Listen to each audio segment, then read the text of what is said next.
You're listening to another episode of Earth 894, and you're in time for the perfect episode because as everyone is celebrating all the holiday cheer and seasons, what's better yet than talk about the most badass shit in the Marvel Cinematic Universe?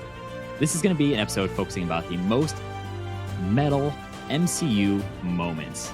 So you want to strap in and get ready for your face to be melted. This is your first time listening to Earth 894. Appreciate you checking us out. Welcome to the Multiverse. Make sure you subscribe to the podcast and what you're listening on, or if you're watching on YouTube, hit that like button or subscribe, whatever the kids say. We're still getting used to that part. My name is Devin, and I am co-host Liz without Louis tonight. He'll be back, but you'll hear some special parts from him later on in the show. But joining me for this really metal-ass episode is making his first appearance on our podcast. Something we've been doing in the works, and we'll probably talk about our little story and how we got all connected here in the first place in just a moment. But all the way from bridging the gap between pop culture, pop punk, and just everything to do with metalcore is Sean Mott from the Metalcore Nerds podcast. How's it going, Sean? It's great, man. Thank you so much for having me. Heck yeah. Welcome to the pod. I'm stoked to be here, honestly. Of course. So, like I said, we have a kind of an interesting origin story per se, how we kind of like found each other's pods and everything. And so, we are both fans of the Koi cast from Koi Jandro. And I just happened to listen to an episode, Hotline Calls, where he has like people call in, leave really cool messages, and they chat about it for an episode. I want to say like early in the summer, maybe June time, July at the latest. Right. And so found this guy who left a really cool voicemail talking about how he decided to start a podcast and everything. And basically one thing led to another. Turns out Sean hosts this really badass podcast called Metalcore Nerds. And so I'll let Sean talk about it in a minute here. But basically, we're here and we're ready to talk some really cool stuff. So, Sean, before you dive into everything, tell us about Metalcore Nerds. Yeah, so we were talking about this a little before we started recording, but like every podcast that is going on now, it started in the pandemic. I used to be a booking agent.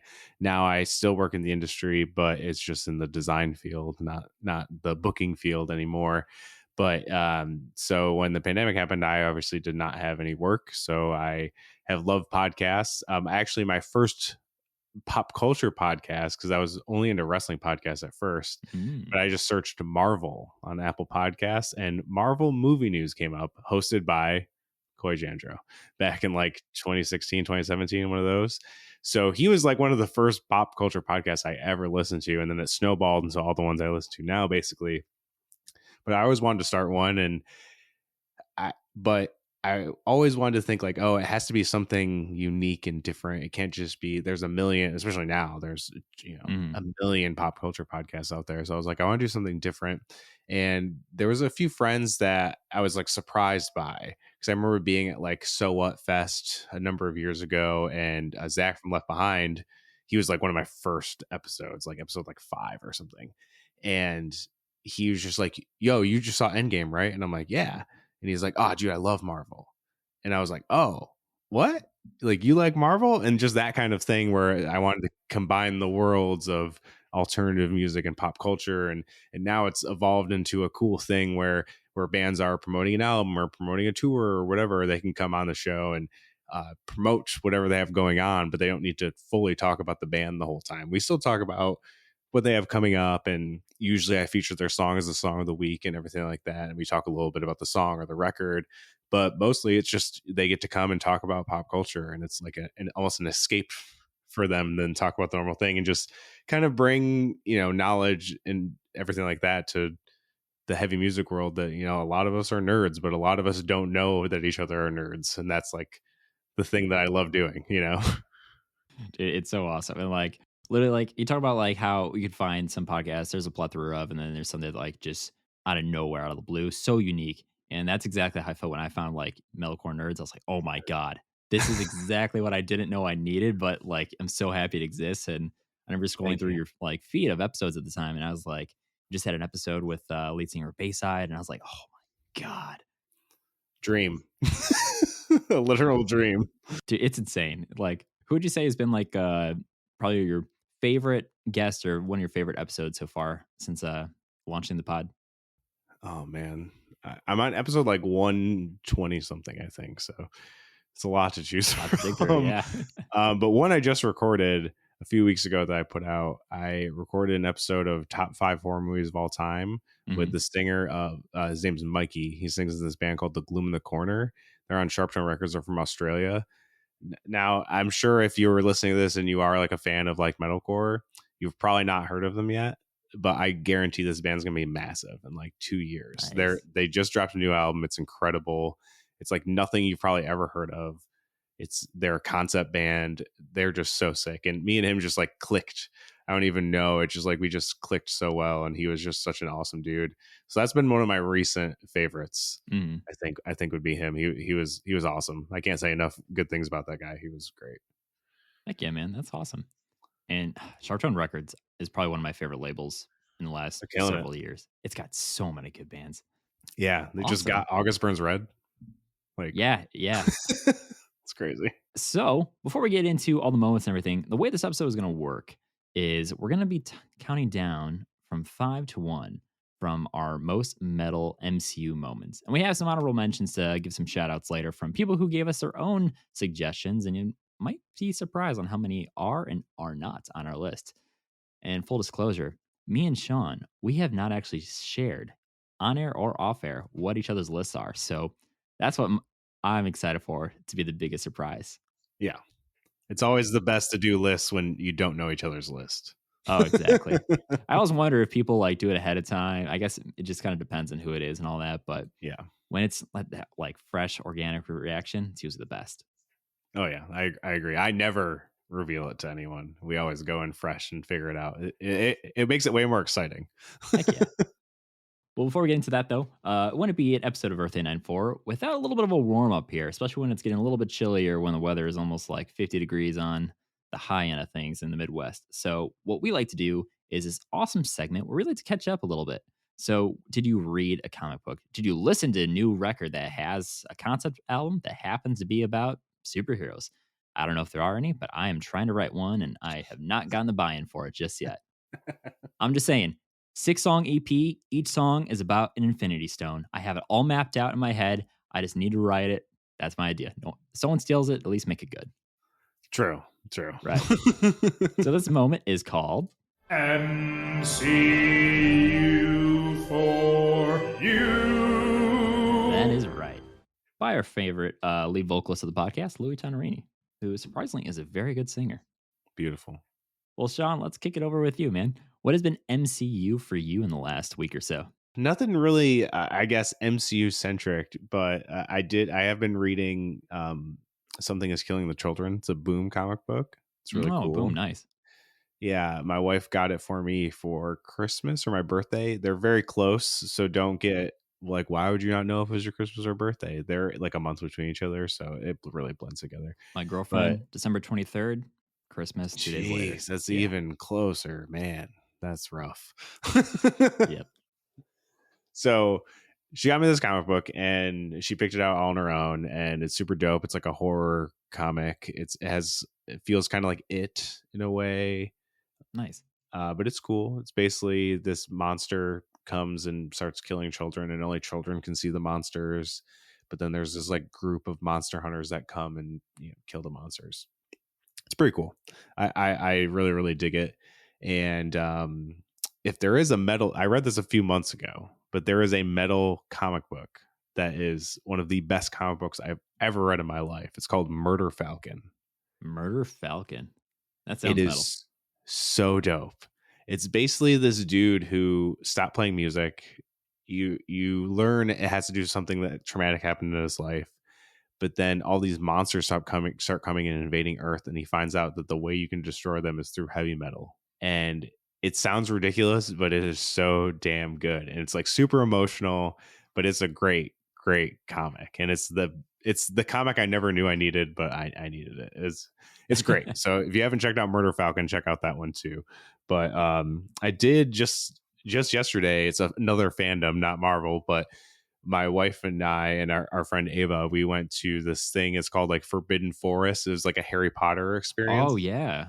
What was that like? It was pretty dope. Like pretty much they take over a whole park and they just fill it with Harry Potter stuff. There's like a wand battling station, and Nice. it's pretty dope. It was cool. It was a cool little day trip or half a day trip to go out, and they have food. They got butterbeer. They have a gift shop, and it was nice. And it was kind of warm yesterday, so it was like a perfect night for it. Wow. You know.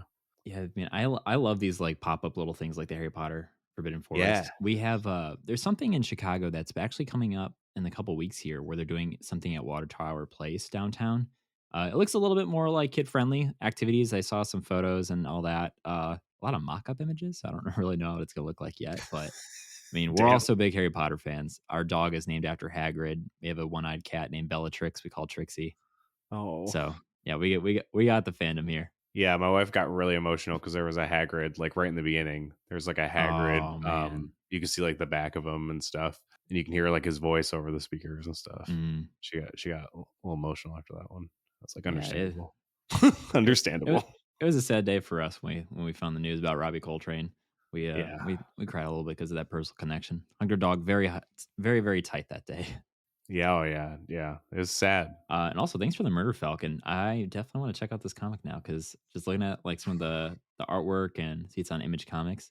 It sounds Yes. like if you just a total like unplug and just have a good time. Yeah, until it hits you in the gut. Like I'm telling you, Ooh. it lacks a punch in the emotional department. That's for sure. He's actually doing the same guy. He's a writer and artist. He does both. Oh no way! Yeah, he's incredible. And he's doing a new one called Do a Power Bomb, and it's a wrestling one.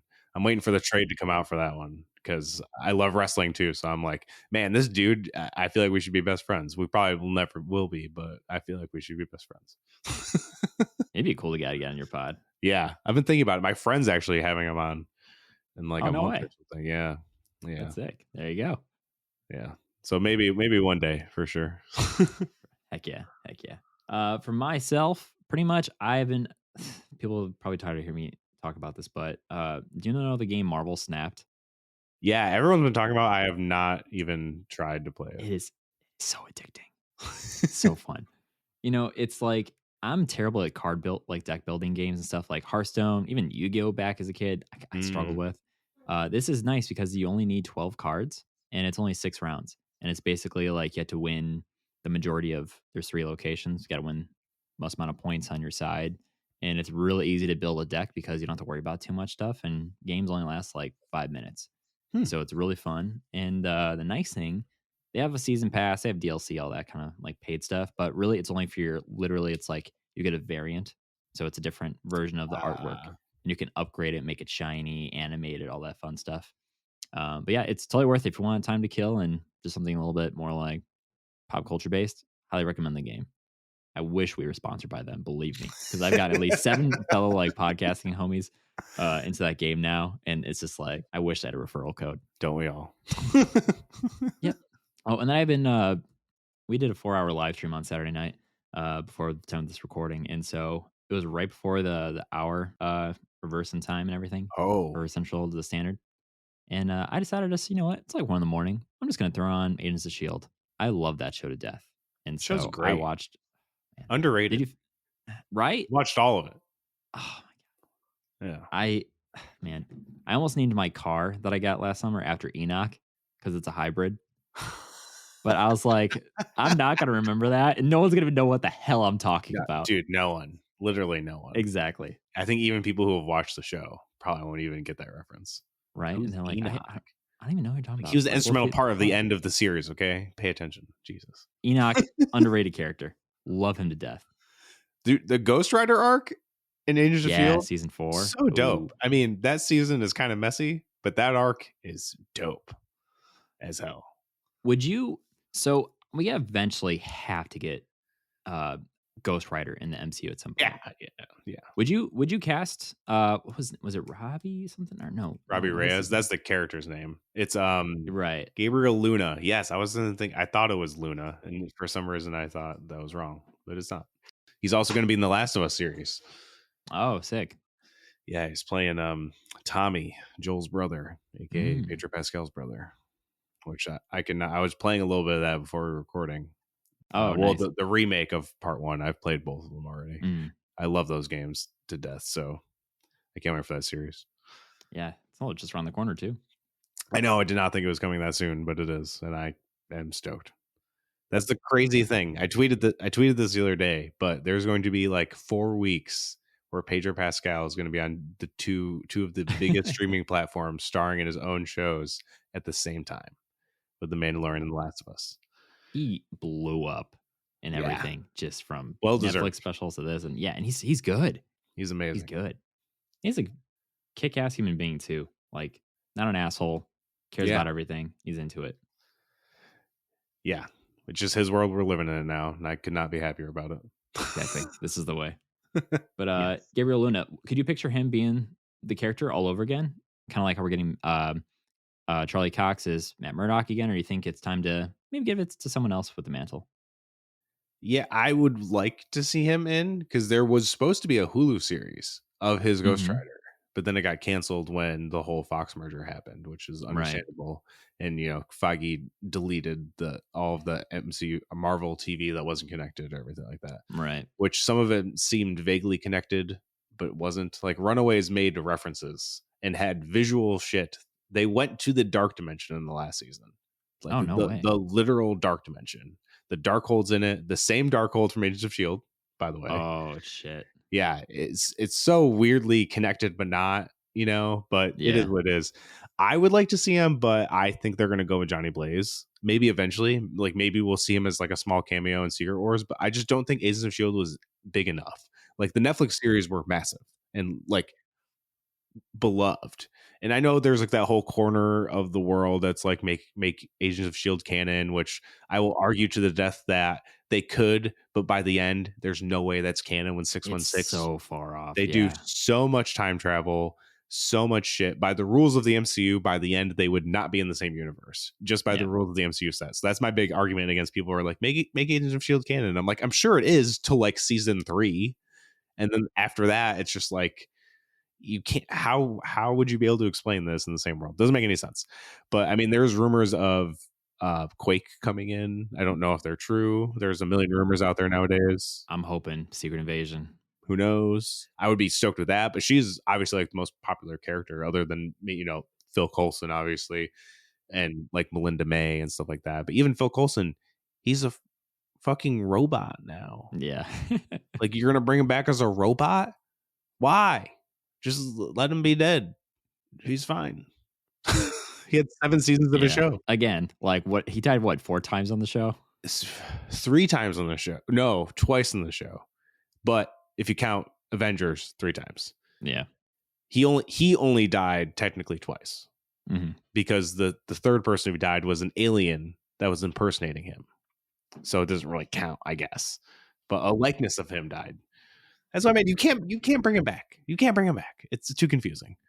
Let the guy rest, finally. Yeah, he's dead. Let it go. But if you bring him back, I'm not going to complain. I'm just saying. I mean, I probably wouldn't either. I really like Clark Gregg. So. Exactly why. Yeah. If it was someone else, totally different answer. Yeah, it's tough. But I don't know. I mean, they could do it in a way where they don't even acknowledge anything, and I guess they could, but it just kind of also undermines the moment of the Avengers. But I mean, everyone, they'd be like, who the fuck is that guy anyway? I mean, half the team's dead, so whoops. So I guess that doesn't matter, I guess. Right. Oh man, well, awesome, dude. Awesome. And I need to go back and watch Agents of S.H.I.E.L.D., read some comics. I still need to go rewatch all these old movies. Every time I do an episode, I feel like I have more just to throw on my watch list. It's a never-ending cycle. There's so much out right now. I try to keep up with TV because TV is, we're like in a golden age of TV shows. Not even just like fandom-based, just TV shows in general. It's insane. And every day I'm like, oh yeah, that series is out. Fuck. I haven't even watched House of the Dragon or Rings of Power. Neither. I'm not a big Game of Thrones guy, man. So I only watched a little bit of Rings of Power. Yeah, but it's fair. I don't know. I couldn't get into Rings of Power. For that one's a slow burn, so yeah, I think that's where I ended too. Right when it's like probably gonna get better into action. Yeah, exactly. So I've been in Game of Thrones. That's fair. That's fair. Those are I just like love Game of Thrones, and my wife and I binged all of it after it ended. Oh, wow. I've already watched like the first 3 previously, and then I just stopped for no reason other than I think I was confused with so many characters. But going back and starting it over, I knew everyone was that time.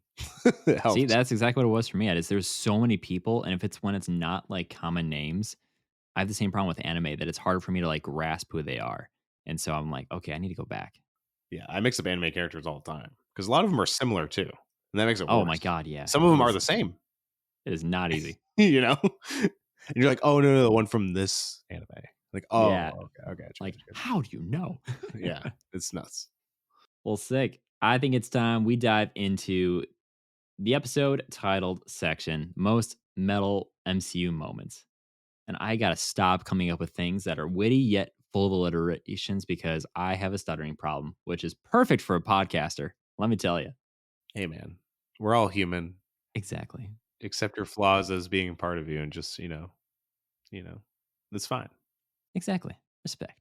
Sean, has anyone ever told you on your show or outside, you have a very calming voice and demeanor? A few, and I thought the same about your voice, weirdly enough. Oh, no way. Yeah. I was like, It must be the sure. It might be. Yeah, it might Yeah. be. But thank you. That's so nice. My friend said that to me. Likewise. He's a mailman and he listens to him, I think, when he's delivering mail sometimes. He's like, "Man, you have such a calming voice." I was like, "Wow, that's really nice." Thanks, man. Like, really helps when I'm just dropping off package after package. Yeah. I was like, "That's really nice, man. Thank you." Awesome, dude.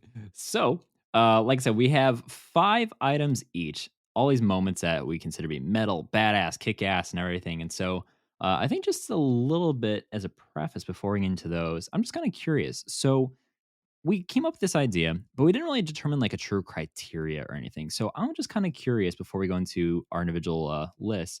What did you kind of like have in mind when you were going through countless hours and moments to really like label, okay, this is going to be my top 5? Some just feel like metal and badass. Mhm. Some are kind of literal. And some is just like, wow, that could be in like a metal music video. So it's kind of a broad range of Yeah. what could fit in. So it's really kind of just up to your interpretation, I think, of what you think would make it in. I think so. What about you? Did you do the same kind of thing? Pretty much, except the music video part. That is really clever, and I didn't think about like, could I see this like as like an just a cinematic music video, just strap on a track over it and just watch it unfold. That's a Yes. good point. And now I kind of want to like do a clip after this episode where I'm gonna like take one of your moments and I'm gonna put it on like a song that just really fits the tone and everything. Oh, there is one. My number one is Prime for that. Oh 100%. man. Prime. Man, I'm so excited. I really want to know like what, because you've been really hyping up this number one spot, and now If I'm it's just not so on your curious. list, I'll be shocked, honestly. But I we'll don't see. know. We'll see. There's a lot of moments. That's the thing. It's like the Yeah, dude. MCU. It's like it's full of like millions of moments at this point. Yeah. And then you're like, pick 5. It's like, oh, okay, I guess. See, I had to do 5 because if I said 10, I feel like it was just gonna be so much of like, ooh, this one's good, this one's good. Yeah, that's Force fair. myself to get 5 and commit Yeah. to it. Or else my ADHD brain is just gonna be like, oh, how about we just say 25? And I still I don't know feel we like we're said scratching 10. the surface. I did 50. Is that okay? Is that okay? Is that okay? Part 1 of this 7-episode series. All right. So I'll do the honors of going first here. So starting with my number 5. Okay. This is the first thing I thought of, which I feel like is pretty fucking metal, but it's Okay. not the top of the list. And that is in Guardians of the Galaxy Volume 1 when they're on board Ronan's ship. When Groot takes his elongated branch arm, just skewers all these like Kree soldiers and everything, and just That's good. back and forth, whips the hell out of them, destroys them. Everyone's watching with their jaws dropped to the floor, and he turns around and he does the cutest smile, just like almost like a dog or a cat that brings you like a destroyed animal they found from outside, and like, I brought you a Yeah. present, and did I do a good job? So that is my number 5 most metal moment. That's good. I almost put in like the ending, the climactic moment where they're all holding the Power Stone. It's like where the Ooh, that's Guardians a of good the one Galaxy too. bitch. I thought about that. I love the Guardians. They're like one of my favorite things in the MCU. Mm-hmm. I akin them to like being like the hardcore band of the MCU. Hell yeah. That's what the Guardians are. That's why I always call them. I think that's why I love them so much. They're great. My number 5, it's pretty literal, but the origin of the MCU, the beginning, when Tony Stark Mm-hmm. escaped the cave with nothing but a box of scraps. and There it is.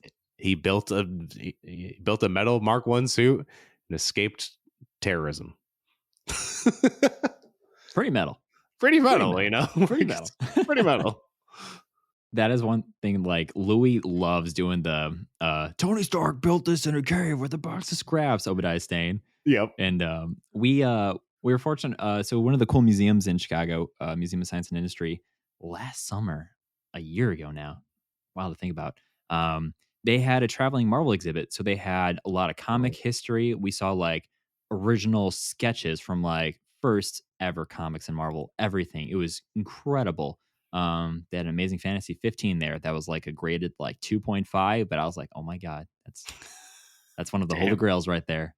But they did have part of the exhibit towards the end. They had a lot of cool screen use Marvel and MCU props. So even like the Raimi Spider-Man stuff, they had Tom Holland's suit, they had Black Panther suit and regalia, they had Doctor Strange, they had a lot of suits, but they had one section where they had the Mark 1, the Mark 2, the Mark 3, and I think they had all the way up to 5 or something like that. But they had like the origin Tony Stark screen use suits, and it shows like what was actually used, like composite material and all that. And it's in like his cool displays where he has them. That's so sick. Yeah. And so we got a video of Louis doing like Tony Stark built this in a cave, and it's awesome. And it still travels around.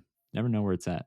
That's awesome. I want to go to that. That sounds incredible. it's so cool. So cool. But nice, man. That's a good one. I knew we were gonna have to have a Tony Stark or an Iron Man centric spot in here. It had to be in there. Exactly. And that's exactly why I have one. I also have to echo that. So at number 4, I have Iron Man taking that first battle where he comes down to the like village that's under attack from like terrorists or whatever. I think it was still the 10 Rings in Iron Man 1. But he does that fucking awesome shot where someone's running away or there's a tank or whatever, and he shoots the missile and just walks away. And then you see over the shoulder the explosion. And that's when, like, as a kid watching that, it's like, oh my God, life has never been the same. And I feel like that is just so metal. And that's why it's number 4 on my list. The classic walkaway explosion. You can't go wrong. Exactly. You can't go wrong. Man. It's so good. My number 4 could be a music video moment, but it is kind of brief. But in Endgame, in the final battle, Valkyrie is riding a fucking Pegasus while Spider-Man is attached to it, holding the Infinity Gauntlet. I mean, that sentence is crazy by itself, but it's a great fucking moment. It's amazing. You know, you're spot on. Like, it's crazy when you talk about it out loud, but like after all the stuff we've seen and everything, it's not even that crazy. I guess it's not. Like, it's like, oh yeah, like that totally makes sense. Yeah, it does. But it was awesome, and I loved it. Yeah. When you thought of it as like a music video moment, did you have a song that came to your head that you kind of picture with it? I don't know. I feel like why it just brings me back to like Ragnarok when Immigrant Song is playing would work there too. You know, I guess. Right. That's really the only one. It just pops. It keeps popping in my head. I think because Valkyrie's involved. I get an Iron Maiden sense too. Yeah, and I don't know if it fit here, but when they have that shot in Ragnarok where Valkyrie's talking about like how she first encountered hell and everything, and you see that really cool slow cinematic shot, all the Valkyries attacking, I would like picture Aces High playing there by Iron Maiden. That'd be sick. That'd be pretty sick. That would be sick. And this is why we did not do 10 instead of 5. Right. So at number 3 on my list, and this is one that I dedicate to Louis because whenever he talks about it, I'm like, shit, that is so cool. So in the iconic Avengers 2012, right when they're in the middle of the battle for New York and everything, and so they're getting ready for like, hey man, we need you. Cap's talking to Banner like, hey man, we could really use you right now. Like, can you do the thing? And he does that awesome moment where it's like, that's my secret, Cap. I'm always angry. Turns around, turns into the Hulk, and gives that perfect punch straight to the Leviathan, right in the fucking head. And it's just so metal. Just that. And that's a good one. That's exactly why Louis is like, that is the strongest Hulk right there. Yeah, that's a good one. That's a really good one. Right. I mean, great movie. Great moment. you know? I love Avengers 2012.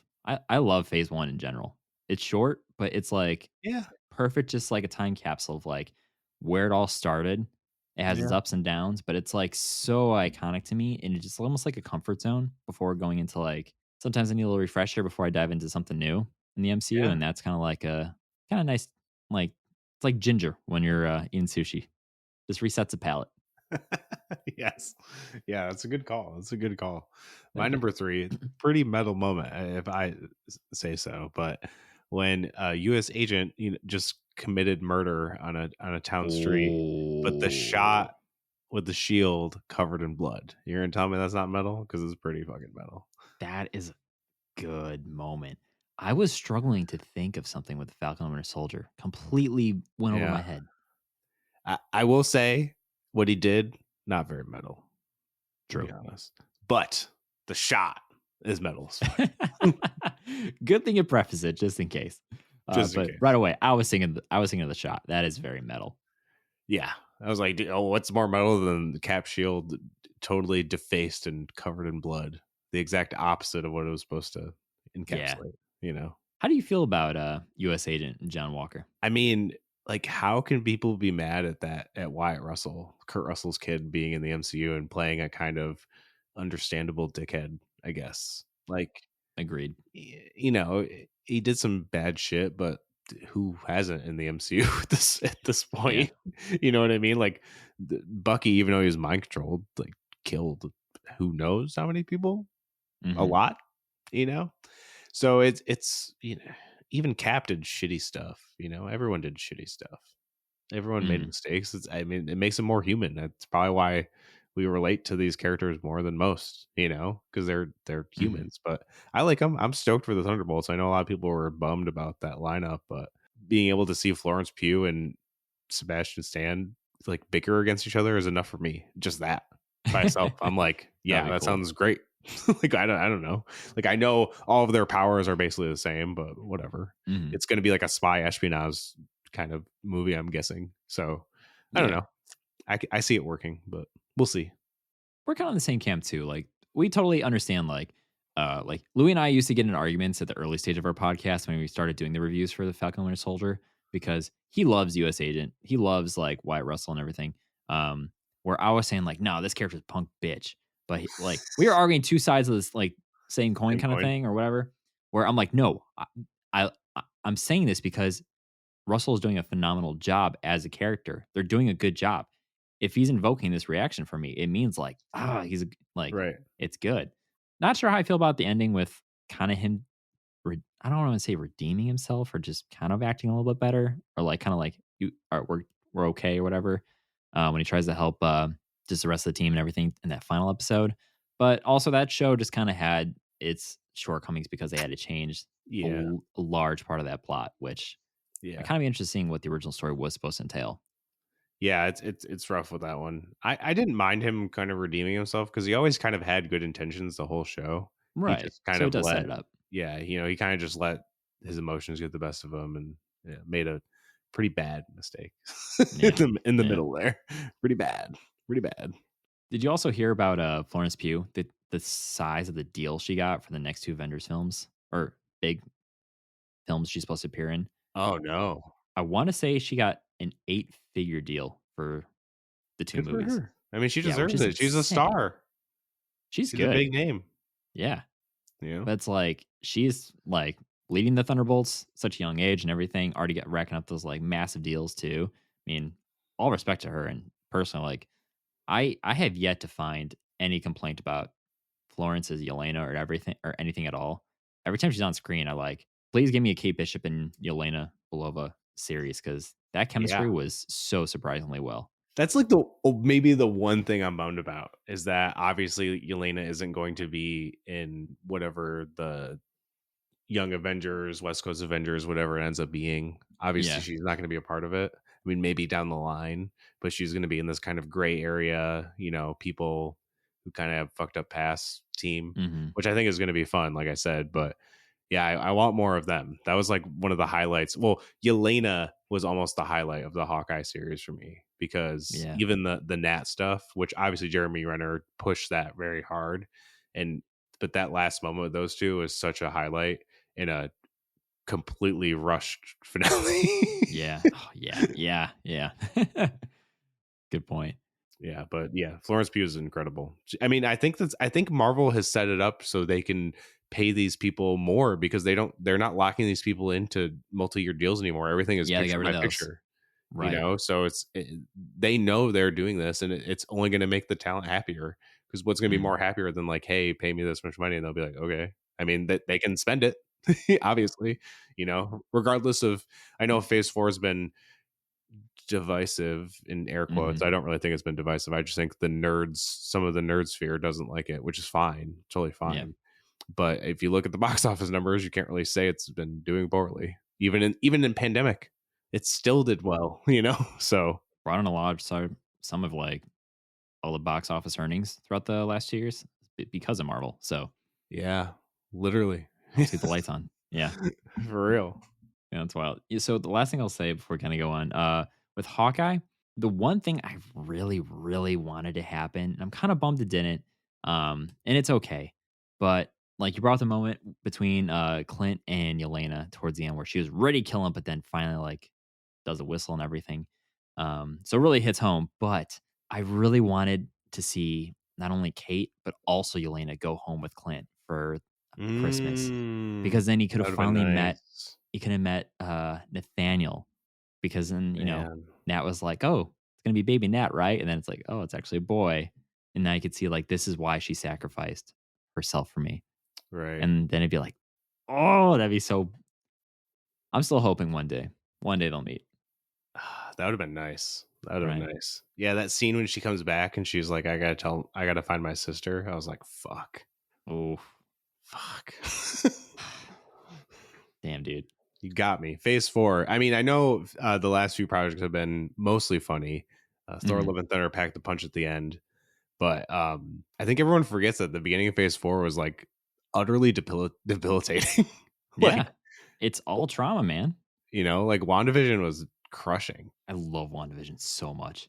Holds literally one of my favorite lines in like any piece of movie or TV show ever. Like it's incredible. Like people Yeah, saying that, like comic book stuff isn't art or on right. par with other things. I'm like, dude, that is like cinema. Like like Yeah. that screenwriting is that line. Like Mhm. it's nuts. I don't Are know. you talking about the Vision line? Oh yeah, what is love but or no, what is grief but love persevering? Yeah, Yeah. I was like, so good. I know I did like I think like most of us who heard that said it for the first time watching that episode, just being like, wait, hold up. Did Vision really just say that? Like Yeah, and then I, they I play it again in the opening scene of the Loki finale too, in the yeah, background with all the quotes playing and stuff. It's like, dude, crazy, crazy. crazy stuff, man. Oh man. So I think this kind of fits a little bit with what do I got here? Are we on number 2 already? Yeah, Wow. Okay. going by it. And we do have a lot of honorable mentions to kind of fill Cool. in that gap between 2 and 1, because there's a lot of cool moments I think we'd be remiss to not talk about. True. Um, little shout outs. But funny we talk about Wanda and WandaVision, because my number 2 is one of the most fucking badass metal moments. Just throw on the music video, and this is perfect scene for it.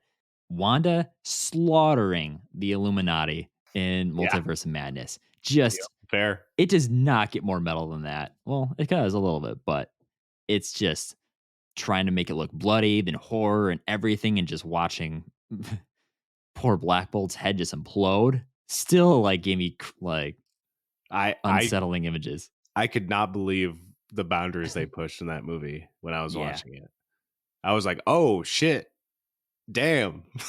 Wait, Okay. I was like, they okay, actually did Marvel, this. let's go. Yeah. Did Very you enjoy surprised. Multiverse of Madness?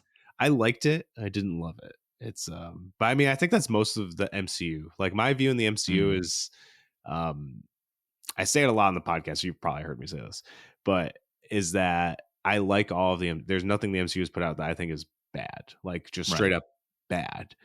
I Mhm. like it all to differing degrees.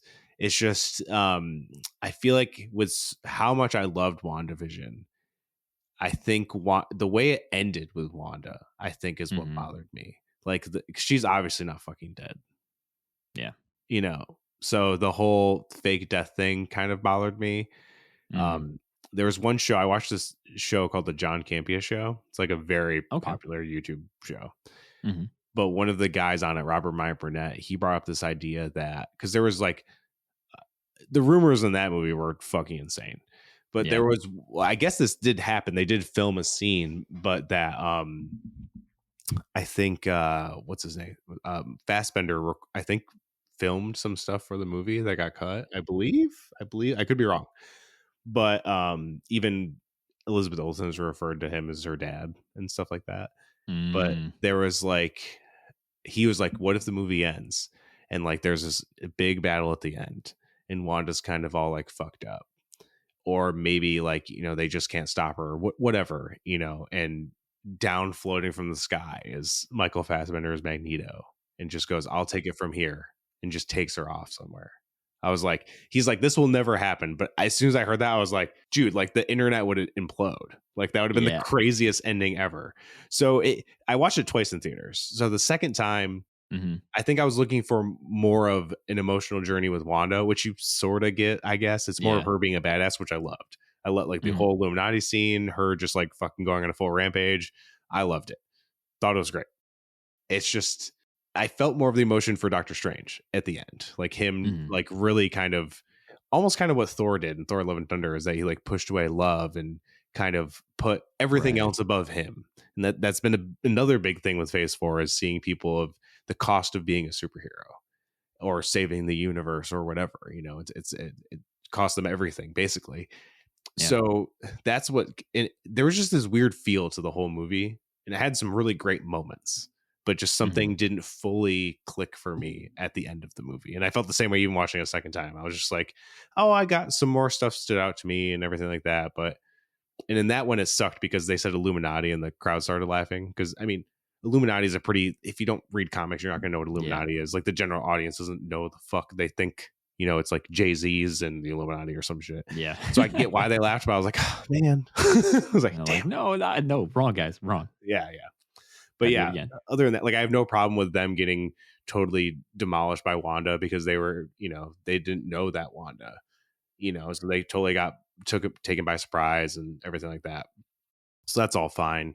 It's just, I don't know, just the way her story ended, I think is what bothered me, because much like No Way Home is really a Peter Parker story. It's like that's Tom Holland's movie. Yeah. Regardless of all the multiverse stuff and the other Spider-Man coming in, it's still at the end is his movie.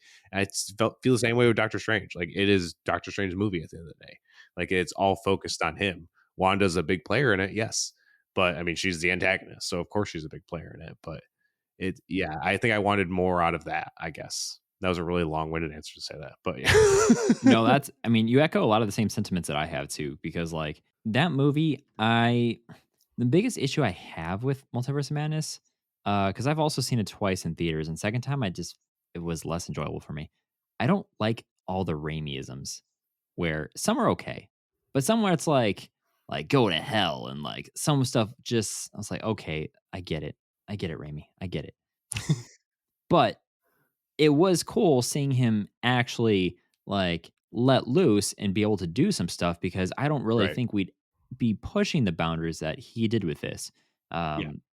Exactly why, like with Wanda and everything too. So it really did make it cool. And it was like, ooh, this is like, it's not it's horror, but it's not like jump scares and like, you know, freaking you out, nightmares and everything. But I mean, I can't speak for everyone, but like getting the eye stabbed with the pole or whatever in the opening fight, Shuma Gorath and everything, like, whoa, it's awesome. Pretty much from the beginning, I was like, I wouldn't bring kids to this, like young kids. Yeah. Like if you know, if they're a little bit older, depending on what they've been exposed to, I guess. But I was like, this is not a kids movie. You know, it is PG-13, but I was like, it's a hard PG-13 for sure. You know. Yeah, and it kind of brings the question in too, because like a lot of I'd argue up until Endgame, you could take a kid to pretty much everything, and they'd probably be okay to follow along, and it'd be okay. Like, yeah, sometimes with some like funny little euphemisms here and there and yada yada yada. We didn't get our first sex scene until Eternals, and then She-Hulk is like, "Hey yo." So it's like now we are at that point though where it's like, how much can you actually take your kid to? Especially when you have them like so many hours just invested in the story. Oh, Yeah. sorry, little like Tommy, we can't take you to see your favorite hero, Doctor Strange, until maybe you're like 2 years older. Right. Like yeah, She-Hulk probably can't let a kid watch that right now, at least under like or over 13. I don't know what the streaming rating was for, but it's kind of like interesting. We're at that point where we can have the more adult side content and be entertained, but it's like, I guess right now it's good to be a millennial without a kid. Yeah, right. Yeah. For real. I don't So you have to worry you don't have to worry about about those problems. Yeah, Nope. exactly. Great point. Awesome. Exactly. So I'm on my number 2, right? Yeah. What you got? Okay, so Infinity War. They're getting fucked up in Wakanda. Ooh. Who comes to the rescue? Fucking Thor. I mean, what's more metal than a space god Viking coming to the rescue with a rabbit on his back? Yes. I only say rabbit because he called him Rabbit. You know, exactly. Sweet rabbit. Love him. But yeah, what a great moment. Only to be totally demolished by Thanos like 10 minutes later. But, but you know, that's whatever. It's a lead up that counts, right? Yeah, but it's so sick. Comes down to the Bifrost, just fucking everyone up with Stormbreaker. It's awesome. Bruce Banner yelling, "You guys are screwed." It's no, you guys are so screwed now. Yeah, like, it's amazing. It's amazing. I love me some Thor too. So, who would you say is your favorite character? Thor's up there now.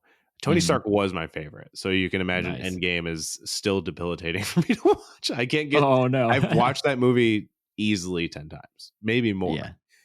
Through to the end, because usually I'll stop at the final battle, because once the portals hit, I'm done, dude. I'm crying. It's over. Especially now, I'm gonna see Chadwick walk out. I'm gonna be a fucking mess. And seeing Tony the way he goes out just crushes me every time. I can't get past it. So he was one of them. Wanda's honestly one of my favorite ones. Probably as you see why I was so bummed. I just think she's such an interesting character. The way they've done her in the MCU is right. You know, in WandaVision was pinnacle to that. So she's definitely one of my favorites too. I think Thor is one of my favorites. I mean, I really like Love and Thunder. I think I've come down on. I was on a massive high for it when I first watched it, but I think I've come down a little bit and kind of understand where people are coming from with it for some of it. But I don't know. I just really like Chris Hemsworth in the role. I think he's just dope. I'm very interested to see where things are going with him because I don't really know. Yeah, that's a but good point. It's hard. It's hard. I don't know. I feel like, I mean, I love Kang. He's not even in the MCU really yet, but I love him. I love Jonathan Majors. I know you got that cool shirt for it. Yeah, dude, Kang Train. It's a sick shirt. We have a theory here that people roll their eyes for all the time. And that's why I love this theory so much. Yeah. And it kind of ties into like the Doctor Strange and everything. So we had a good friend, Tom Sides from Two Sides the Story podcast. And so first time he ever came to our pod, we were just talking about She-Hulk, but it was the I think episode with Wong started showing up or whatever. Basically, he told us about this awesome theory about he thinks Wong is a Kang variant. And the moment he told me that was when it all went downhill, because immediately in my head is like, oh my God, it's Wang the Conqueror. And I love it so much. I know it's an absurd, just like totally just dog shit theory. But when you could just argue something like Wong has been around, he's been doing this, why does he act so weird and everything? And then it went down a rabbit hole. I'm like, I think, what if Wong is a Skrull who just happened to become I was just about to say, I was like, crazier theory, Wong is a Skrull. I'm kind of here for it, man. Because like, dude, someone of the like from the beginning, yes, has to be a Skrull. It obviously can't be a main person, but it's got to be. I am placing bets that it's Rhodey. I was about to say, how do you feel about Rhodey? Everyone seems to be thinking it's Rhodey. I don't know, man. I just have a feeling I'll probably be wrong. I'm wrong with almost every prediction I do ever. Besides Kang, I was on the Kang train. That's why Kang Train started during the Loki after show. Yeah, we started saying Kang Train, then he actually showed up. And I was like, fuck, sick. There you go. Well, technically he showed up, variants, whatever. But yeah, I like that. Someone has to be big. It has to be a Skrull that I feel like is going to happen in Secret Invasion. I don't know who. It's like, who makes sense? I don't know. Yeah. I mean, and there's like a 2 meta levels you can do there too, because literally like we have that exchange in Iron Man 2. Like, yeah, it's me. I know. Get over it. Let's move on. Exactly. Yeah, it's perfect. But also like I kind of wonder about it because like that's why Secret Invasion in the comics is so iconic and it disrupted a lot because it's like, hey, guess what? That person you love, scroll whole time. So Yeah. it's like, how do you do that on the MCU level without kind of It's taking hard. away from everything? Yeah, it is a very, very hard decision. So I kind of hope that they don't try and kind of pull their punches, kind of take like a Lucasfilm approach and just really like, hey, it's like a somewhat common, like popular character, but it's not going to be like, hey, guess what? Captain America. Hey, guess what? It's, Or Thor. at least if It's not they going to be something like that. at least if they did something like Far From Home, where Yeah. you find out that it wasn't Nick Fury the whole time, but Nick Fury is obviously still alive. Something like that. They could do that, and that's kind of a meet in the middle. Also, to go back to my favorite, Spider-Man's in there. I love Tom Holland Spider-Man. Hell yeah. I know you guys were talking about in that last episode about Spider-Man, and Mhm. I think your guest said Toby was the best Peter Parker, which I could not disagree even more. That dude he is literally the most like piece of shit human being as a Peter Parker there is. He kills a man. I don't think he's the best Peter Parker. He kills a man. I got overruled a little bit on that one. Yes, he does kill a man. I love the Raimi trilogy. Obviously, Yeah. massive nostalgia for it. Mhm. Some of the biggest things that kind of probably got a lot of us into Marvel and everything when we were younger. But Mhm. that dude is highly problematic. That's why when he says the line to Doc Ock, "I'm trying to be better," in No Way Home, I was like, they wrote that line for me. Specifically for you. For me.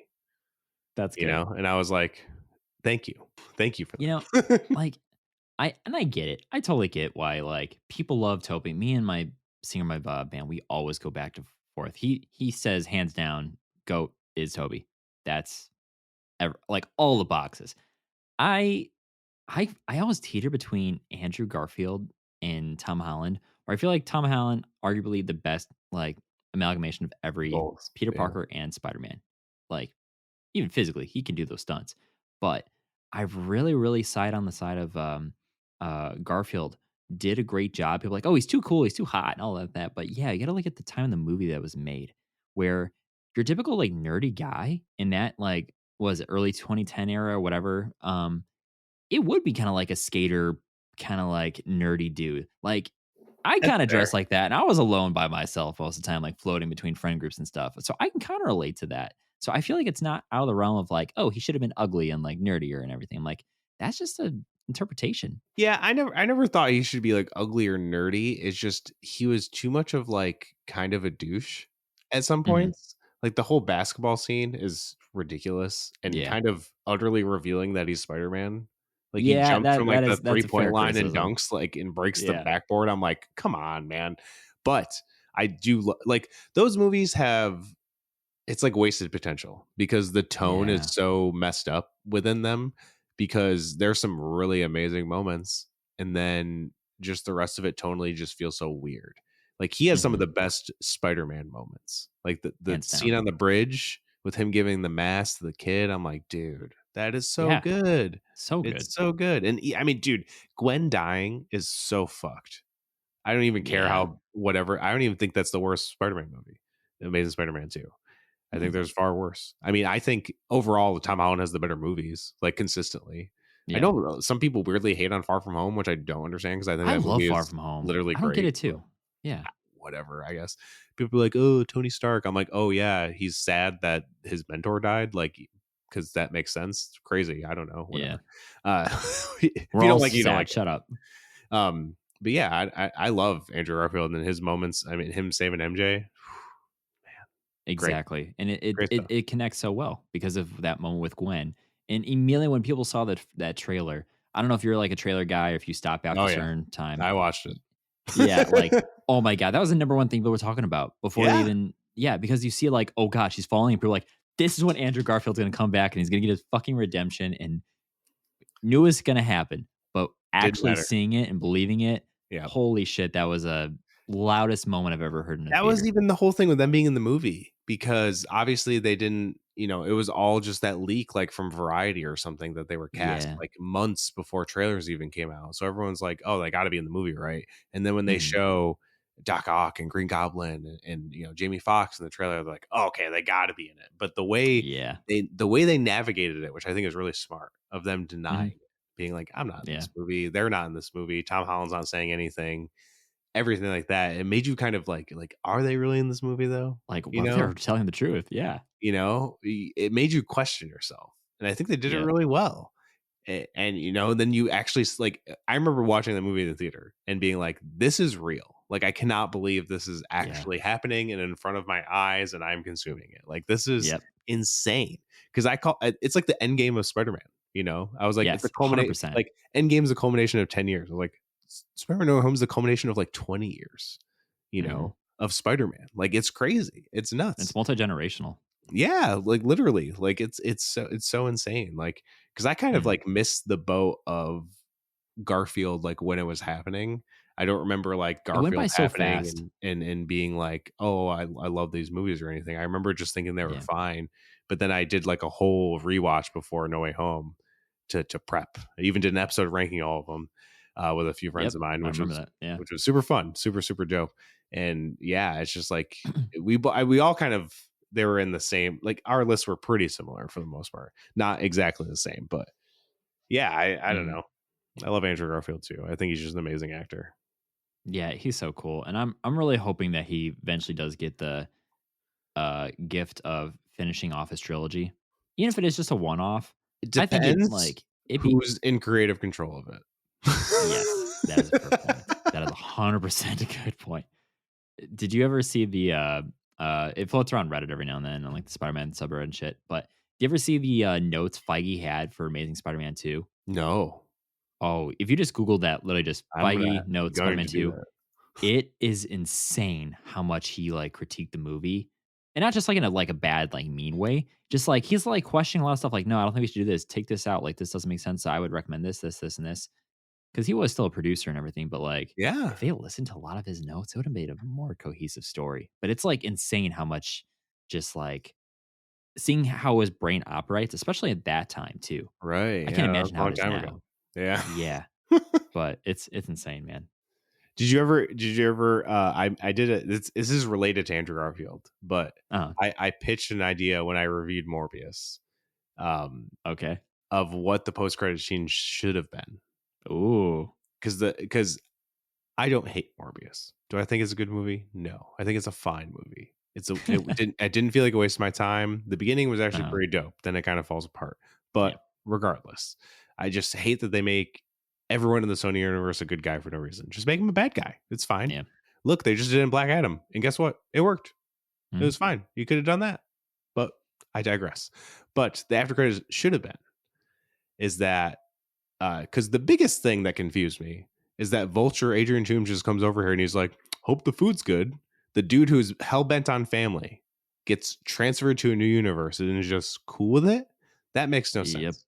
I would love if he freaked out, got detained, and then someone comes to bail him out.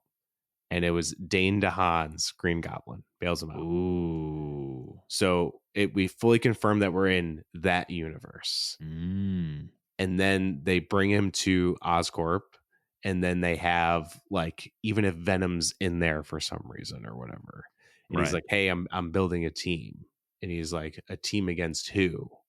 And then on the screen shows Andrew Garfield Spider-Man. Boom.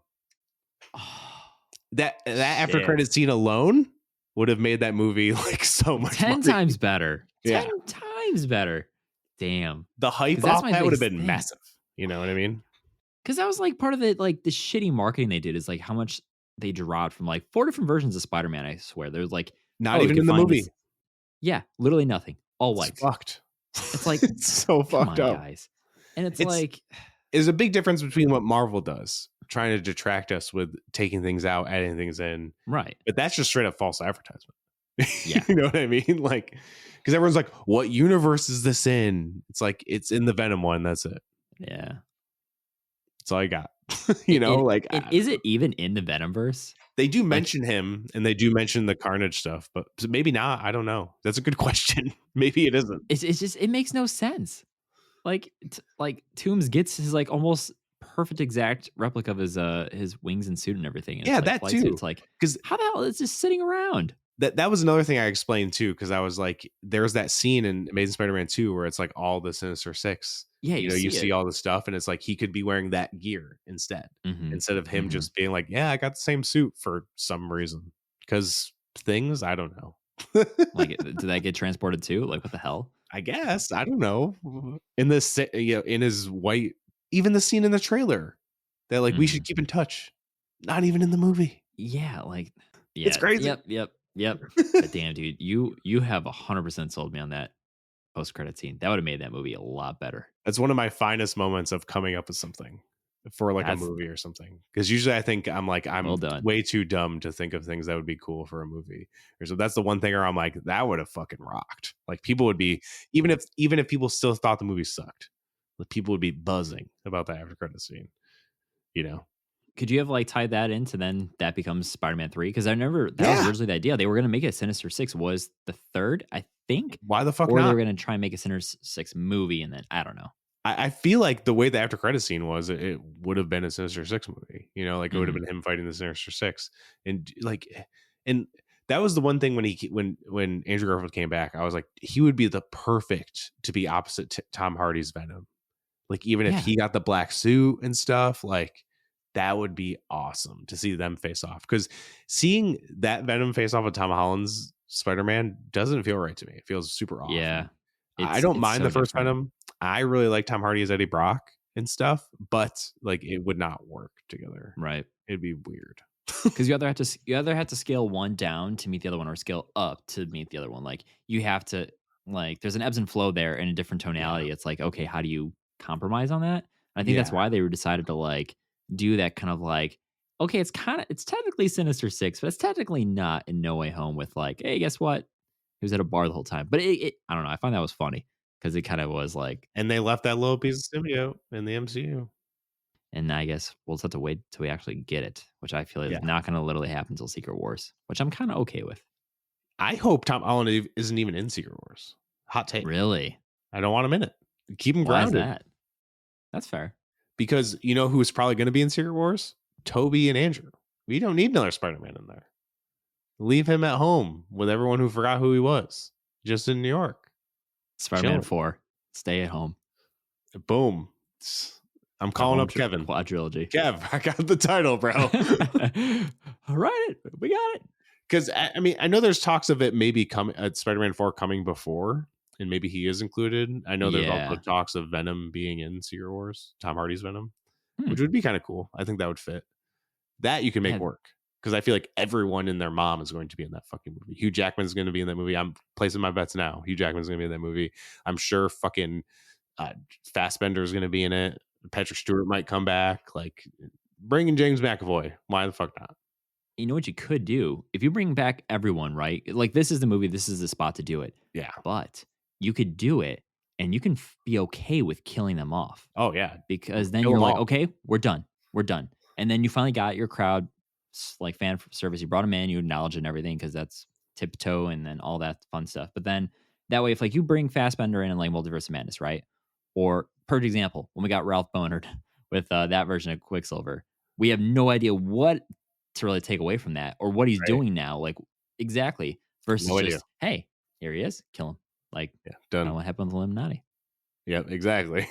Besides that one Mordo, I feel like he might come back for revenge eventually. We're always chatting like, what the fuck isn't Mordo? I still think it's stupid that he got stuck in a little ditch, and that's the only reason why he survived. Like, Sorcerer Supreme can't get out of a ditch of like. I mean, maybe he just knew it was happening. He's like, I'm just gonna weigh this one out. Yeah, he sees the monitor. He's like, you know what? I'm good. Okay, I vote to stay here. But I also kind of hope that they do a Strange Academy, and I feel like that's where you bring our Mordo back in, because you got to think we have. America Chavez is there now. Spoilers for She-Hulk. Emil Blonsky is now seeking actual refuge at that Comitage. And then also we have the Minotaur. I forgot his name. Rintar. Or Rintra. Rintra. Yeah, and he's there, which I feel like they should give him a little bit more. But he has Fantastic Four ties and everything, and also then Ned. We saw his little moment with the sling ring. So I feel like he could potentially be adding to that roster of. That's my Sorcerer Supreme. Strange Academy. Ned. That's yours? Not really, but it'd be kind of funny. It would be funny. Sorcerer Supreme, eventually. But it has to happen before Strange. So Strange is literally seeing all these other people go, and he's just like, heavy breathing, like. Well, he even knows where Strange is. He's fucking, fooling around with Charlize Theron in the Dark Dimension. Yeah, just having a good time. Yeah, we'll see. Third eye and all. You're right. So much. That movie is so much to just speculate on for the future. Yeah, for sure. Oh yeah. So if you made it this far, everyone, we are finally reaching the number 1 on our list. So let's take a quick moment here. We've already talked about some really awesome moments, of course, but there's some that definitely do deserve the honorable mention. And I hope none of these are your. Well, I hope, your number 1 isn't accidentally listed here. We'll find out. So one of the cool ones you got, 2 from Louis, actually. It's technically Marvel. He said, most Marvel moment, Juggernaut ripping Deadpool in half in Deadpool 2. Good call. That is a good one. That is metal as fuck. Right. And Deadpool's coming. So why not just embrace canon it now? Everything is MCU canon now, technically. Yeah. It really is. Fox Universe is all canon. Mm-hmm. For the most part. Yeah. Except New Mutants. We'll just leave that off to the side. We don't talk about New Mutants. Right. That didn't happen. No one well, besides Anya Taylor-Joy as Magic, that was pretty cool. Yeah, true. If they brought her back, I wouldn't be mad. Yeah, that's a good point, actually. And then number 2 for Louis here. He mentioned Doctor Strange's Cloak of Souls. Motherfucker. Was that yours? That was my number 1. Oh, man. Well, because it's more. It's more than just that. Let's hear it. It's that he fucking daywalks a dead Doctor Strange as a zombie and then uses souls as a cloak to fight Wanda. That is literally the most metal thing ever. Yeah. There's nothing more metal than that. Nothing at all. What is more metal than that? That's crazy. It is metal. It is very metal. Just put a thrash fucking riff over it. There you go. Put Master Puppets on that one, right? Honestly, I was thinking that a little bit. It is a good one. We'll have to see, get that edit trending. But if it's any consolation, my number 1 actually was Thor landing in Wakanda. Oh! Yeah, so it's kind of funny. It's okay, we both kind of got it. Fair enough. A little bit there. Fair played.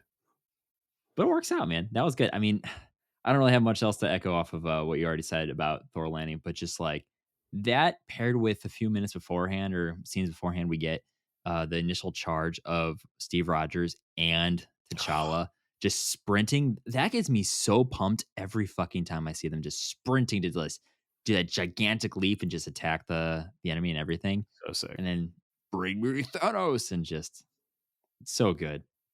So hype. It's incredible. I love it. Nice. I rewatched Infinity War and Endgame leading into Love and Thunder. I've been trying to do this thing with kind of all movies, because I've been trying to watch mostly everything they're involved with to lead up to it. And that was what I did. I watched all the Thor movies and those movies right into each other, because obviously Thor's a big player in both those movies too. So right, and the effects of what happens in Love and Thunder are very much played off that. But yeah, rewatching those movies, just me just being like, how do these movies exist? It's a good time, man. Yeah. Are you a Kevin Smith fan by chance? I love Kevin Smith. So there's somebody, I don't even know what exact podcast, but whenever Kevin Smith would talk about how he would just rewatch Infinity War hundreds and hundreds of times and all that, just exactly, he's another reason to live another year. That's what he says about every Marvel project. Exactly. He's gotta live another year until this happens. Yeah. Batman Beyond is his pop culture podcast. Yep. That's my favorite. I love that podcast so much. I actually he was on this other podcast. It was Get Weird or something, and it was 3 hours long, but it didn't even feel like 3 hours, because I can listen to Kevin Smith talk forever. I think. Same, man. It's to me, it's therapy. Yeah. It's weird. I akin myself of how I feel about pop culture to him. I am like I call the show the most positive pop culture show in the multiverse, and I am mostly positive about a lot of things. Everyone makes a joke like, "Oh, you like everything," and I'm like, I don't know. I was like, I mean, it doesn't mean there's things I don't like in them, but I'd rather view things positively than negatively. You know, Yeah, like we'll talk about the good stuff. people work on these things and pour their hearts into it to see people like tear these things down that they're privileged to even have to watch is so strange to me. It's even the same thing like even in music. You'll never see me put out a review tearing a band apart ever. Because why? I've been there. Why would I want to spew hate about something that someone like spent so much time and energy into? It's just so seems so wrong to me. And again, you can always have criticisms and you don't have to like everything. There's stuff on the podcast I talk about. I was like, that really wasn't my thing. And I'll talk about what didn't work, but I'm not going to say, yo, that sucked, because I don't think that's critical nor like productive. And I don't know. It's just like Twitter is this just kind of endless realm of like blind hatred towards things. And it just blows my mind. Even like that TikTok comment from the Russos the other day. It's not even what they said at all. Like if you read the article, it's crazy. Is this about the Hercules? I don't know. I haven't seen a Russo stuff, but is it about them directing, or is this something totally unrelated? They're producing it, so it's not even like a Guy Ritchie is directing it. They're producing it, and the headline was Hercules to be inspired by TikTok. So it's a Russo. Oh, that yeah. And really, is what he said. He's like, everyone's trained by TikTok, right? So what's it like to see? You know, like what's it like to do a musical that's going to like affect modern people or something like that. It was just an example to like explain that like music and content are, you know, consumed in a different way nowadays. And I was like, how could anyone listen to this and be like, yeah, he meant inspired by TikTok? I was like, what a reach. And everyone, without even reading the article, just reposting it like, oh, so it's going to suck. And I'm like, you're just blindly saying something's going to suck. For one, without actually reading the context of it. For two, not seeing a single anything from it. It's just insane to me. And I'll even go on record and saying a live action Hercules, probably insanely hard to pull off. And I'm even skeptical to see how it's going to work. But I'm open to it. I'm not going to be like, this sucks because of this headline I read on the internet. Like, why? Why? And maybe that's another reason why I'm so positive about this stuff too. Because I like, you know, maybe there's at least one guy out there saying stuff that's nicer than I don't know. Right. It's hard to cut through that noise sometimes because it's easier to like talk poorly about something than it is to get nicer, like talk highly about something. Even if you don't like it, it's so much easier just to bitch and moan these days. Yeah, even things I don't like, I talk about things that I liked in it.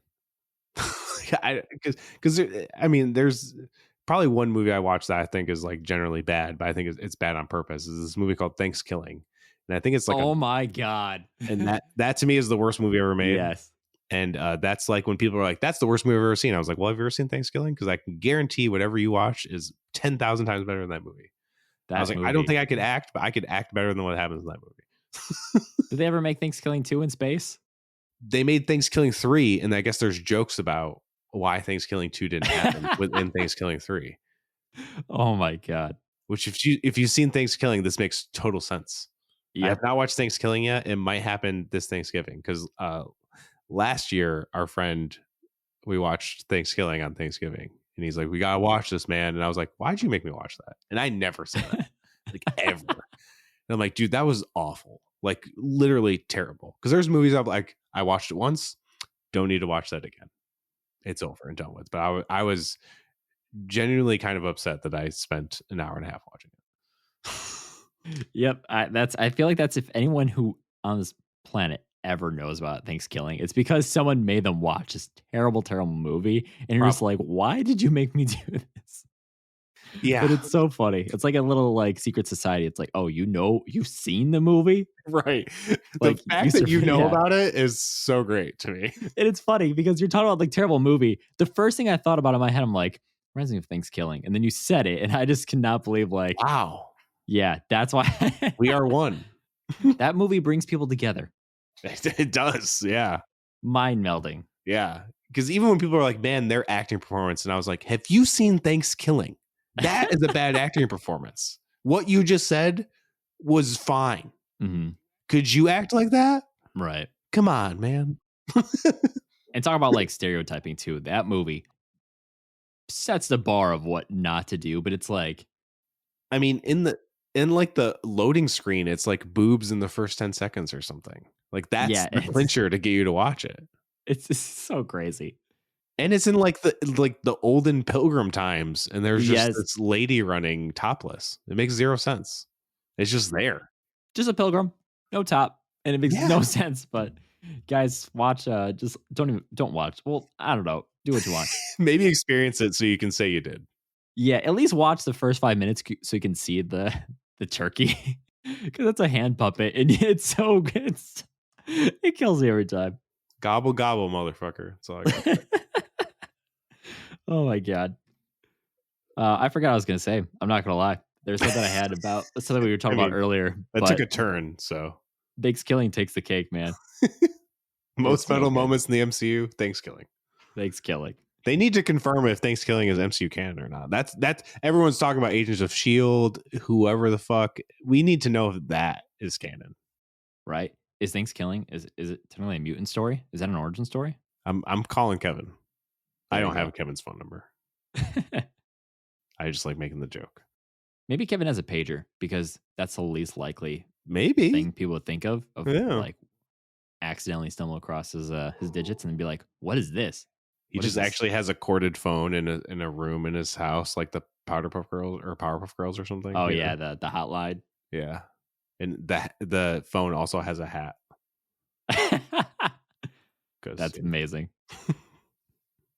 Oh man, so we were kind of these our top 5 metal moments in the MCU and everything. I'll get the title eventually. But that was so much fun, I must say. So I just want to share a couple ones that we had here to see kind of what you think about them. So this one I almost threw on my list because it was so damn good. So shout out to a good friend Justin Neff, and I was completely blown away by how he just came up with this so quickly. So in Age of Ultron, and I quote from Ultron himself, when the dust settles, the only thing living in this world will be metal. And it's talking about how he's literally lifting the ground, Sokovia, going to destroy the goddamn planet, send it into another ice age and everything. And like, that is literally metal. Yeah, good call. Sokovia Accords, man. Like, that movie set a lot in stone and action to the repercussions of everything in Ultron. Yeah. And so that moment, tip the hat to you, my man. I was gonna say, I was gonna wonder if it was him chopping off Ulysses Claw's arm. I thought about that moment. Him being like, "Oh, I'm sorry," right? Like, whoops, didn't mean to do that. Oops. It's like, does that grow back? I don't know. I thought about that moment too, but I was like, but Claw didn't really have the biggest kind of closeout and everything. But then made me think, like, that's also kind of metal. When Killmonger just kills him, yeah, just brings him in. He's like, when he gets that crazy arm, that was pretty metal. Yeah, that's true too. That was a cool ass arm. I want that arm. Yeah, Rocket would have loved that arm. Yeah, there's a rabbit who wants it. Another one we have, of course, we had a lot of people saying Thor blasting into Wakanda. Another good one here from Zach on the Nerd Dose podcast. He said Steve holding the helicopter in Civil War. Yeah, those biceps. That's a good one. Metal. Metal biceps. Tell me they're not. Right? And speaking of metal muscle fibers and everything, Cap fighting the Winter Soldier and the Winter Soldier. Yeah. I think we're all thinking of that same like badass knife move that Bucky does and everything. Dope. It's so cool. It's like, I could rewind that. That'd be my live wallpaper. And then, of course, we got another one, the fight between Wenwu and Shang-Chi, which was pretty cool. And, you know, that movie in general, like, I was trying to think of, like, could I pull a top 5 moment from this film? Just because, like, I'd argue that has some of the best fight choreography in the entire MCU, especially with it being more, like, martial arts based. But a soul-sucking monster and then a dragon fight is pretty metal. Yeah. Yeah. It is pretty cool. Pretty crazy. Another one we got is the Doctor Strange music fight in Multiverse of Madness. Yeah, I was gonna say almost all Multiverse of Madness is pretty fucking metal. It's so like, yeah, the entire movie gets an honorable mention because of that. Like even the opening scene you talked about, pretty metal. Yeah. Fighting a tentacled monster, and then he has crazy like demon hands and shit. Like pretty metal. Yeah, and he gets skewered within the first 5-6 minutes. Like, even he did his transformation scene into his out of his suit. I wouldn't say it's metal, but it was dope. Yeah, he's got style. He does. Another one we got here is from Mr. Marvel Minutes himself. When Rhodes puts on the suit to kick Iron Man's ass at his own party and then leaves with the suit. Yeah, metal and good. metal. That's good. It's a good one. We also have from Star Wars Pod, we have the iconic I Am Iron Man. Which one? Yeah, what would you say is probably more metal? When he says I am Iron Man at the end of the first Iron Man film, or right before he does the final snap? Endgame. Because he knows he's dead. Yeah. What more saying like, here's my name, bitch. I'm taking us both out. It's good. Even better.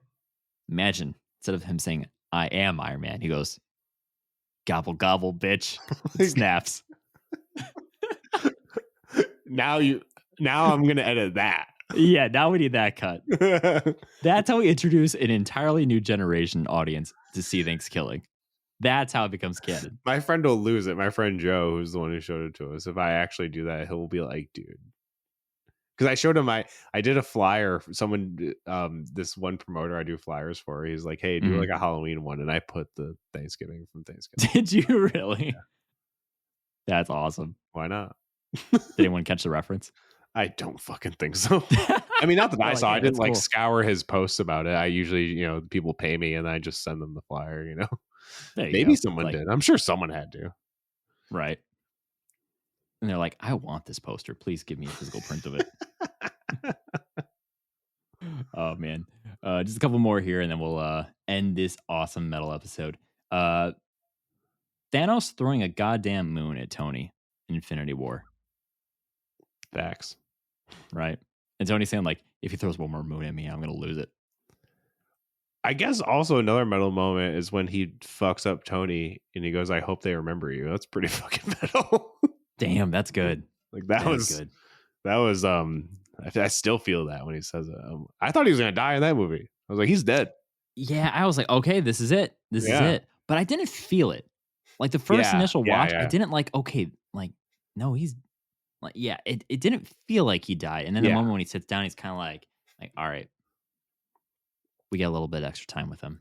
Yeah. We got some borrowed time. I was just worried. Yeah. Yeah. I totally thought like Cap or Tony were going to die in Infinity War. And if it was one of them, the other one would die in Endgame. And I guess like, didn't happen. But like, we still Steve's don't know. On the moon. It's good. It's okay. Have you watched Inhumans? Yeah. Perfect response. But the only reason why I asked is because I've never seen it. We were talking about all the moon stuff. And then I decided to watch the first 10 minutes before falling asleep of Inhumans. And then as soon as the moon base where they're at, I was like, oh my God, are they actually implying he could be here? I hope not. Yeah, I haven't met anyone who said, yeah, please. Yeah, that show isn't great. And we were just talking about this the other night. Can you imagine what kind of MCU we would have if, let's say they actually committed and didn't make that a show, but released it as a movie, whether it flops or not? That was the plan. Yeah. What if we actually had Inhumans introduced? Because then, like, what do you do about Kamala Khan? Is she immune or is she inhuman at that point in the show?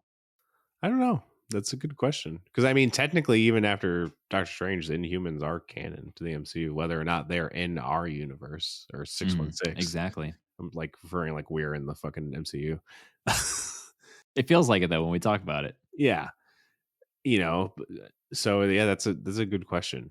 But I did read a cool thing that in the comics, the creator wanted to make her a mutant, but that's when Fox owned X-Men, and they were like, no, because that's when like the Inhumans kind of took over, the X-Men took a backseat and everything like that, because they didn't want to promote something that they didn't own. And so they're kind of like righting her wrong in comics, in live action, which I think is pretty cool. And mutants are way cooler than Inhumans anyway. Let's be honest.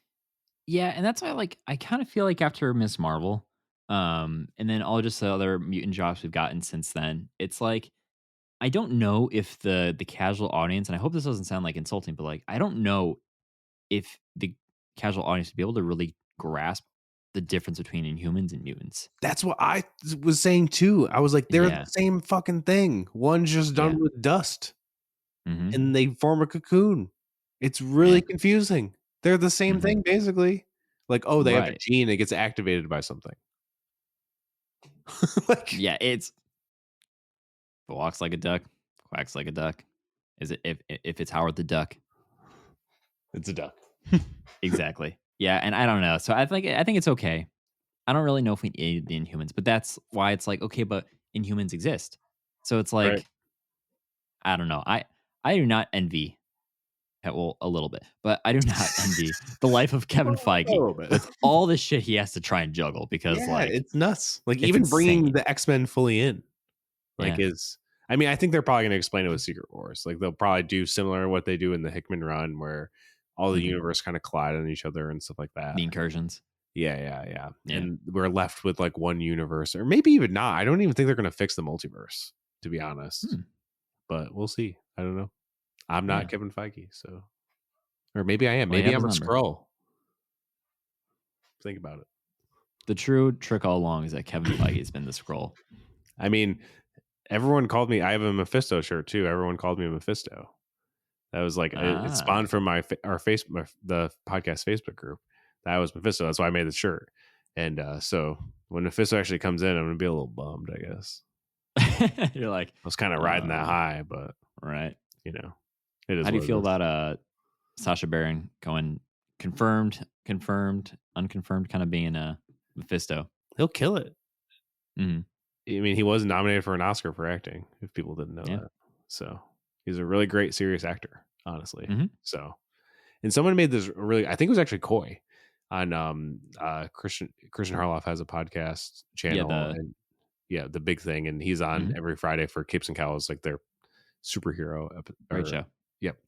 And I think he mentioned, he's like, maybe he wants something that he like, what's bigger to attach himself to than like an MCU role.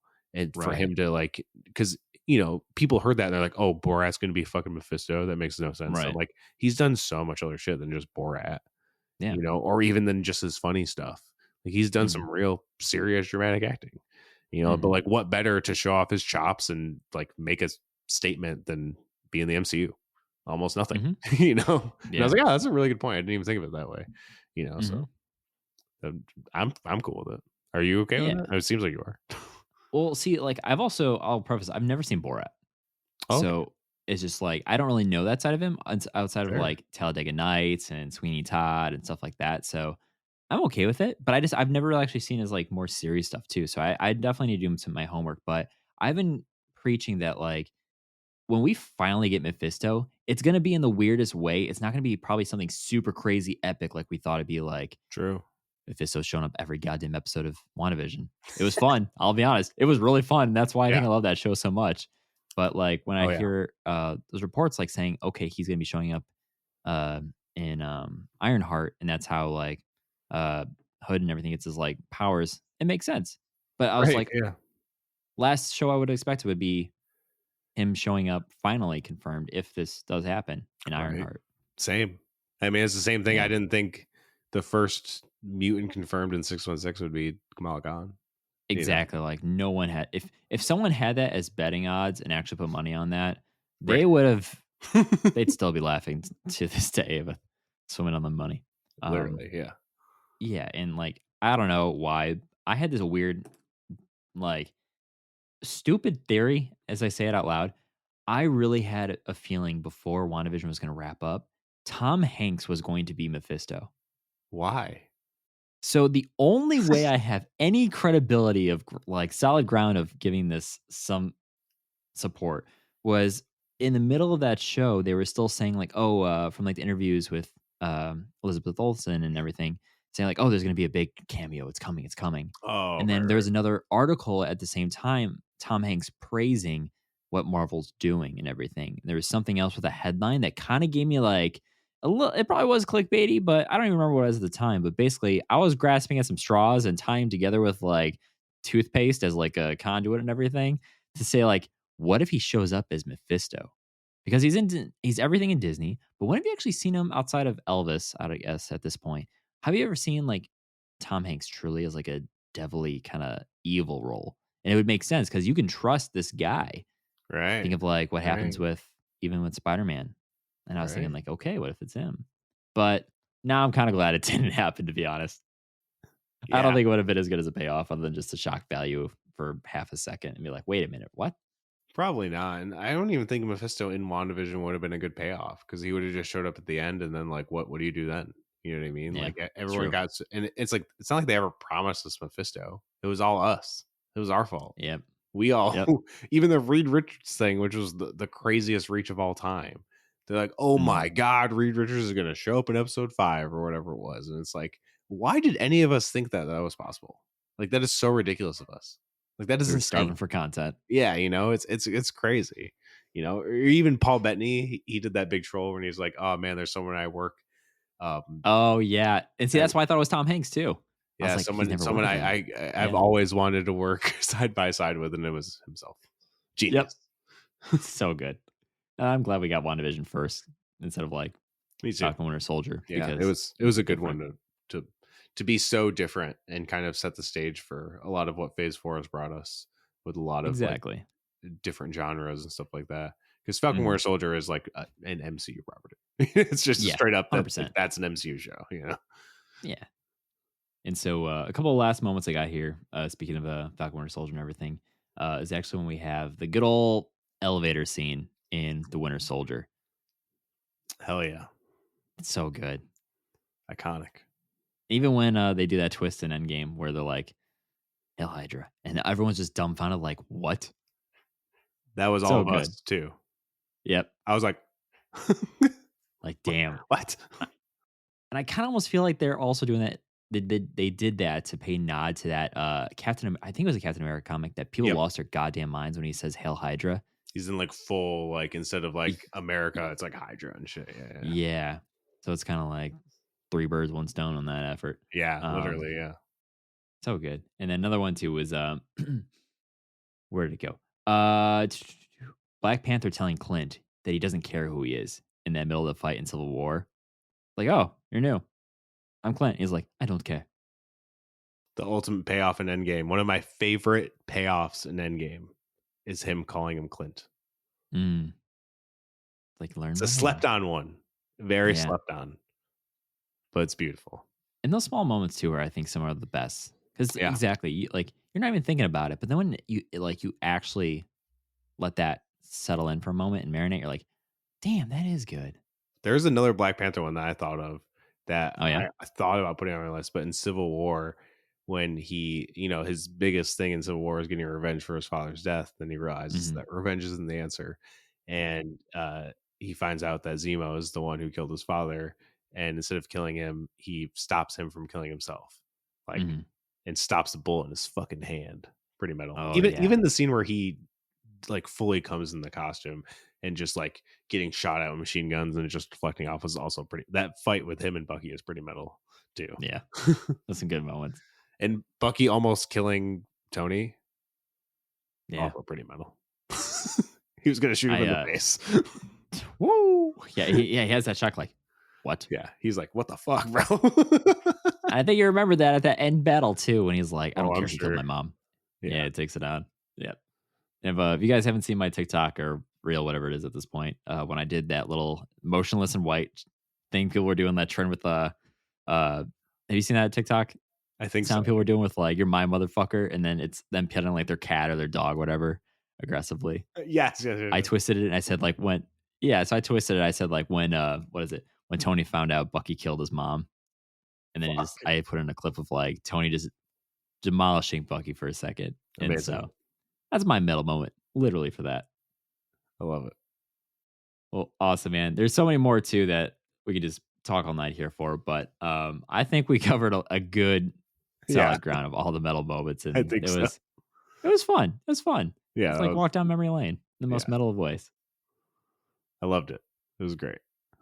Well, thanks again for coming on and doing this, man. It's been so much fun. So, for your podcast and everything, like you mentioned, you got a lot coming up and everything. But where do you want everyone to kind of check you out and follow the podcast and kind of what's in store for the future?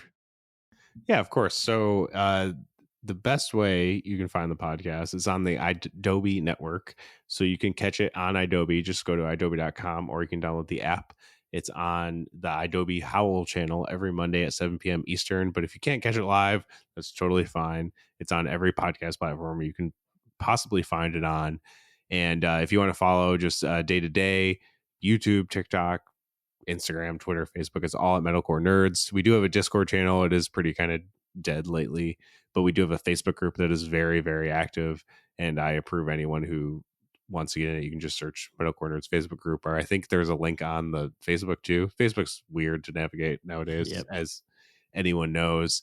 Metalcorners.com, all of our links are right there. And then you can find our awesome merch, including the Kang Train t-shirt, which should be shipping this week. By the time you are listening to this, they'll already be shipping. They're already printed, so good to go. And they're really sick. So I would suggest buying them, I guess. But there you go. We just put out an episode with the singer of He Is Legend, which was really, really cool. We talked about favorite horror movies of the year, this year has been a really good year for horror. Got some cool guests coming up that still kind of working on the dates of when to do it. But the cool thing about being on the network is I get hooked up with a lot of cool people and bands. So heck yeah, man. It's always exciting to be like, hey, this person's putting out an album. Do you want to have them on the podcast? I'm like, yes. Nice. Like, yeah, bring it on. Yes, I do. And while we're on that real fast, so like for fans of our podcast who don't actually maybe like dabble in the metal or even the pop punk side of things too much, what would you say if they're like a fan of the MCU and all that stuff? What would you recommend an artist that they check out? Ooh, that's a good question. I guess it depends. A good one. I just covered this album, and a little sneak peek here. The singer is going to be on the show eventually. It's hard because they're on tour, but Dayseeker, they're like a pop band, basically, but also a metalcore band. So, especially their new album, I described it as if the 1975 wrote a metalcore album. And I think if you listen to it, you're like, oh, I can see that. Makes sense. That's good. I mean, the dude can sing. It's mostly all singing. Or even the Gloom in the Corner that I brought up, there's a lot of singing in that. There's some heavy parts too, but I think those would be good gateway drugs, I think, for people who maybe haven't dabbled in heavier music, or they think like Metallica is the heaviest thing they've ever listened to, which is fine if you have. There's just crazier shit out there for you to discover.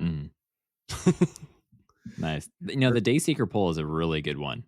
I think it's good. Like people who like pop music, like I was like, dude, this band should be on tour with like pop bands. Like, yeah. And that's not like, I'm not dissing them. I'm like, they should not be touring with metalcore bands unless it's like Bring Me the Horizon or Architects, Yeah. Those make sense. But I'm like, man, I mean, the tour they're on right now is like all sold out. So I'm sure they're fine. Right. Good problem to have. Yeah. I guess I'm sure they're fine. Only gets better. Yeah. But I hope that band gets more recognition because that band is sick. Yeah. That's awesome, man. I'm looking forward to that episode now when you eventually get the singer on. It's good. It's going to happen. I've talked to their PR people. We almost made it happen, but then they left on tour. Well, actually, I was going to have him on for She-Hulk, but I guess he didn't like She-Hulk. But that's fine. I was like, that's fine. I guess I really want to have him on if he didn't really like it either. Yeah, get him on when it's good, right? Yeah. It'll happen eventually. Heck yeah. Well, that's awesome, man. That's so cool. And like I said, guys, go check out what he just recommended. Experience something new for a little bit. Listen to it.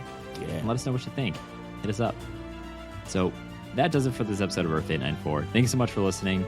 If there's any other moments that you think we should have talked about a little bit and want to tell us why, feel free to contact us. You can always DM us on any social platform like Instagram at Earth894podcast, or even email us at earth894podcast@gmail.com. And we got plenty more in store, so stick around, make sure to subscribe. And thank you again for listening to Earth 894. And thanks to you, Sean, and the Metalcore Nerds for being on here. Oh, man, no problem. Thank you again. Seriously, this was awesome.